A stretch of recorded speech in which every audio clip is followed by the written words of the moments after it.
18º vídeo, as seitas e as suas heresias, é uma conversa, é uma pregação, uma palavra, porque para falar das seitas eu tenho que contar testemunhos, é triste, eu tenho que falar de situações empíricas, situações que eu vivi, que foi testado e aprovado, porque muita gente acha, ele é assim porque ele é lunático, porque os ateus, os à toa, que cauterizaram a mente dele, fizeram uma lavagem cerebral e ele é da igreja. Não, eu sou da igreja pelo poder que há no nome de Jesus, pelo poder do Espírito Santo de Deus, pelo poder desse Deus, desse céu azul que está em São Luís do Maranhão, 27 de julho de 2022, nesta manhã, às 10 horas da manhã, pontualmente chegando o relógio, alguns segundos para 10 horas, e eu estou aqui em São Luís do Maranhão para pregar para o Brasil, para onde quer que seja, onde chega essa palavra, para instruir os irmãos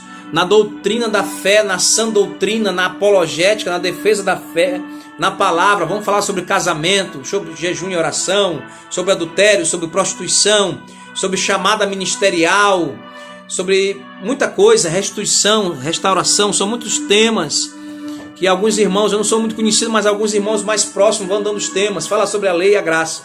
E hoje, no último vídeo, eu não abri a Bíblia, e agora eu preciso abrir as Sagradas Escrituras. Nós estamos falando sobre os primos, os sabáticos. Vou para um debate nesse sábado, no outro com os sabáticos. E vou participar de muitos debates, porque a gente incomoda eles vão chamar a gente. Porque tem uns estudiosos do lado de lá, renomados. Gálatas capítulo 3, ou a lei ou Cristo.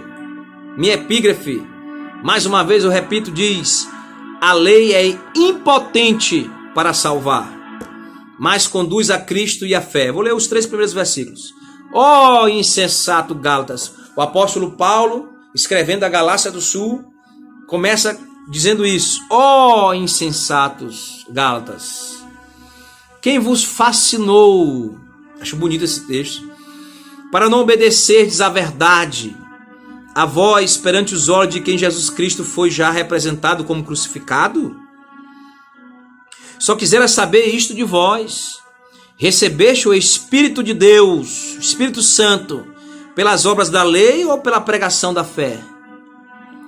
Sois vós tão insensatos que, tendo começado pelo Espírito Santo, acabeis agora pela carne? Será em vão que tenhais padecido tanto, se é que isto também foi em vão?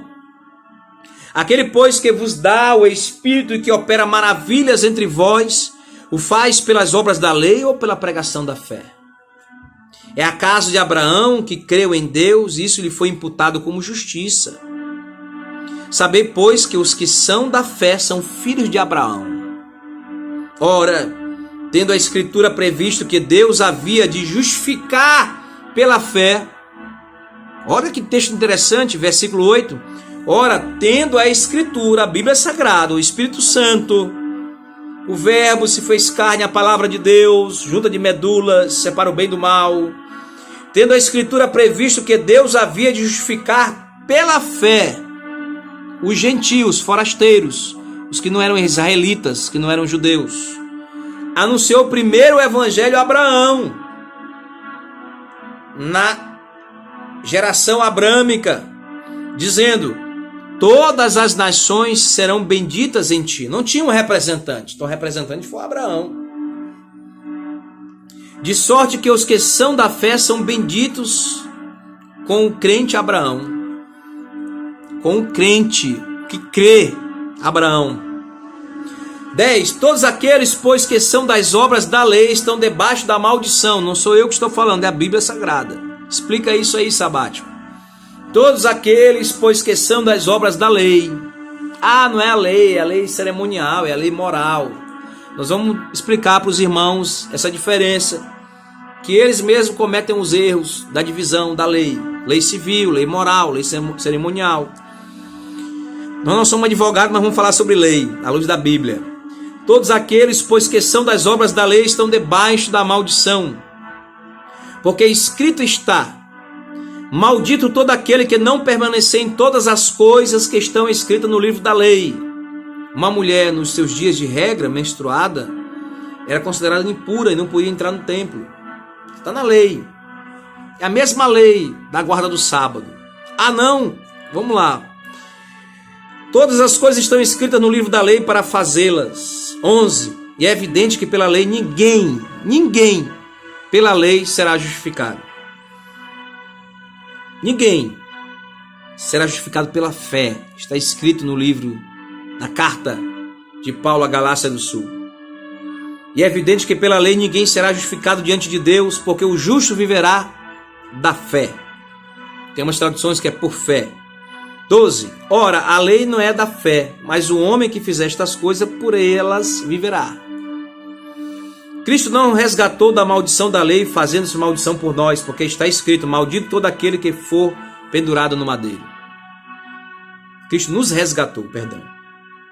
14. Para que a bênção de Abraão chegasse aos gentios, por Jesus Cristo, para que pela fé nós recebamos a promessa do Espírito. Irmãos, como o homem fala, se o testamento de um homem for confirmado, ninguém o anula, nem lhe acrescenta alguma coisa. Jesus deixou um testamento. Ora, as promessas foram feitas a Abraão e a sua posteridade. Não diz e as posteridades como falando de muitas, mas como de uma só. E a tua posteridade, que é Cristo. Não fala só da época abraâmica, da época mosaica. Vai falar da posteridade de Cristo, os descendentes de Cristo, por Cristo, com Cristo. Mas digo isto, que tendo sido o testamento anteriormente confirmado por Deus, 430 anos atrás, a lei, que veio 430 anos depois, não invalida de forma a abolir a promessa. Porque se a herança provém da lei, já não provém da promessa. Mas Deus, pela promessa, a deu gratuitamente a Abraão. Logo, para que a lei foi ordenada por causa das transgressões, até que viesse a posteridade.